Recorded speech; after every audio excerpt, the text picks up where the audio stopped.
Probably those Aborigines' mothers were more numerous and influential than their Hebrew husbands. This is in 1887. Such intermarriages may not have been confined to the Mulekites. This writer continues, were most of those who helped Nephi to build the great temple Hebrews, and the many wives and concubines who caused the reprimand of Jacob from within the walls of the very same temple Aborigines? He argues the need for Latter-day Saints to preach the gospel among the Maya and other peoples of the region, since, in his view, quote, most of the descendants of the genuine race of Lamanites possibly live in Yucatan and Central America, end quote. Thus, B.H. Roberts' sentiments expressed in 1909 were not entirely unfamiliar to Latter-day Saints.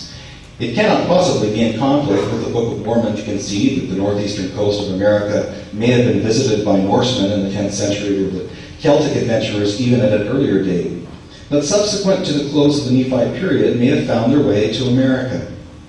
It might even be possible that migrations came by way of the Pacific Islands to the western shores of America.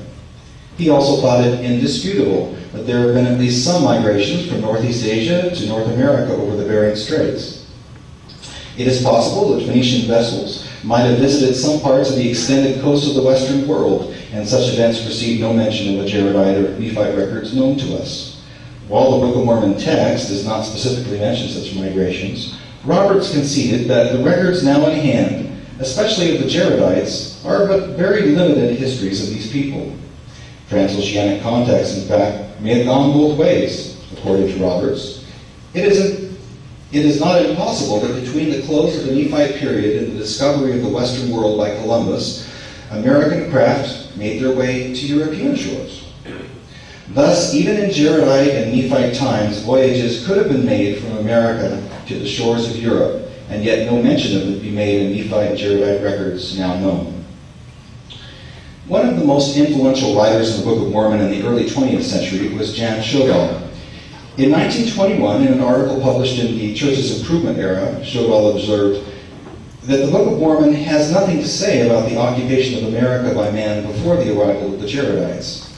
If scientists find beyond controversy that there were human beings here before the building of the tower, in fact, before the flood and way back in the glacial ages, the author of that volume offers no objection at all. They do not touch that question. They only assert that the Lord led the brother of Jared and his colony to this country shortly after the dispersion. And they give the briefest possible outline of the political and ecclesiastical history of their descendants until their final overthrow.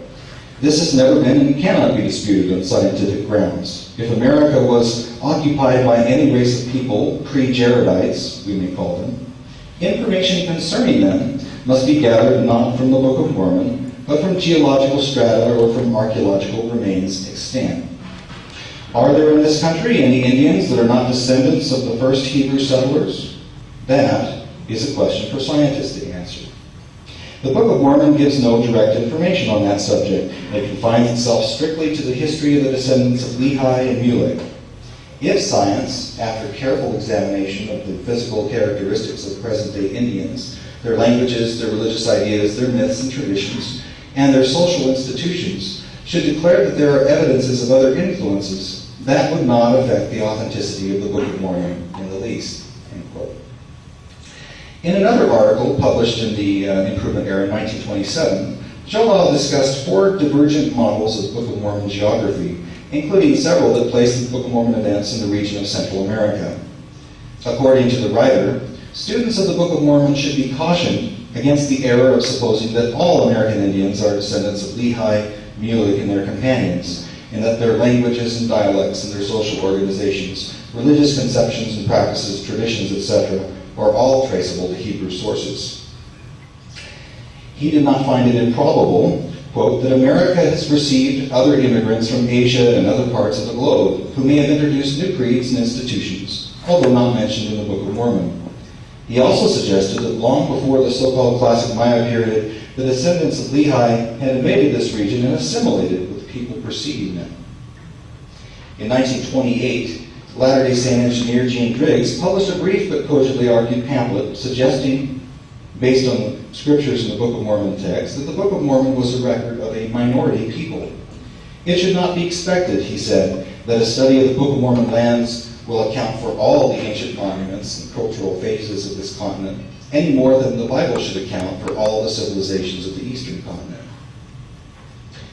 In April of 1929 General Conference of the Church, President Anthony W. Ivins of the First Presidency counseled the saints as follows: "We must be careful in the conclusions that we reach. The Book of Mormon teaches the history of three distinct peoples, or two peoples and three different colonies of people who came from the Old World to this continent. It does not tell us that there was no one here before them. It does not tell us that people did not come after.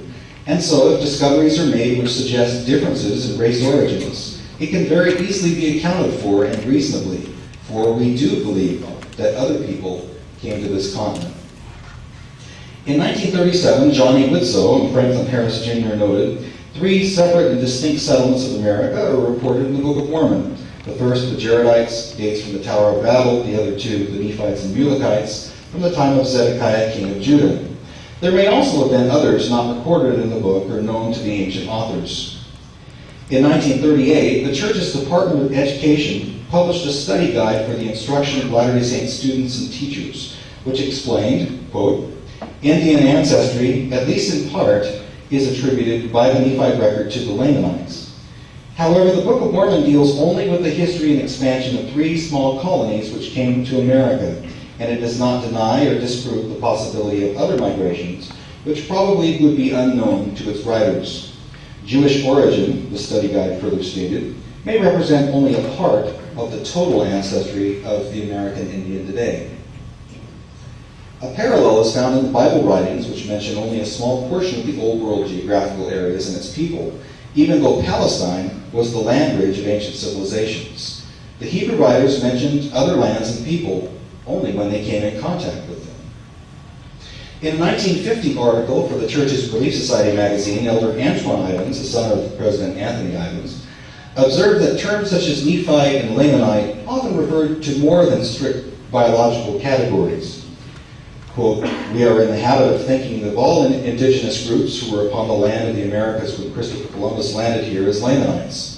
I wonder if we are justified in this assumption. Over 1,000 years elapsed between the final destruction of the Nephites and the arrival of Columbus to the Americas. During this time, great changes may have taken place in the populations of the Americas, and among these changes may have been migrations of other groups to America. While the Book of Mormon tells of the migration of the Jaredites, Mulekites, and Lehites, Latter-day Saints need not suppose that they were the only ones. There may have been other peoples," he says, "whom the Nephites never discovered living then on this great land. Or, as suggested, others may have come later. The very wide differentiation in the languages of native races of the Americas would seem to indicate this possibility." Elder Ivins felt that these thoughts did not disturb his faith in the truthfulness of the Book of Mormon, concluding, "Whether all of these indigenous peoples were descended from Lehi matters little." "Just because Lehi's people had come from Jerusalem by special direction," wrote Hugh Nibley in 1952, "we are not to conclude that other men cannot have had the same experience. And by the same token, the fact that the Jaredites were led to the land of promise at the time of the dispersion gives us no right to conclude that no one else was ever so led, either earlier or later than they. It is nowhere said or implied that even the Jaredites were the first to come here, any more than it is said or implied that they were the first or only people to be led from the tower. Now, there is a great deal said in the Book of Mormon about the past and future of the Promised Land, but never is it described as an empty land. The descendants of Lehi were never the only people on the continent, and the Jaredites never claimed to be." In 1955, archaeologist M. Wells Jakeman noted, "The Nephite record does not purport to give a history of all the New World for all the time before Columbus, nor does the Book of Mormon claim to give the origin of all American Indian people found inhabiting the New World at the coming of the Europeans." In a statement approved for publication by the First Presidency of the Church, Elder Richard L. Evans described the Book of Mormon in these terms: "The Book of Mormon is a part of a record, both sacred and secular, of prophets and peoples who, with supplementary groups, were among the ancestors of the American Indian.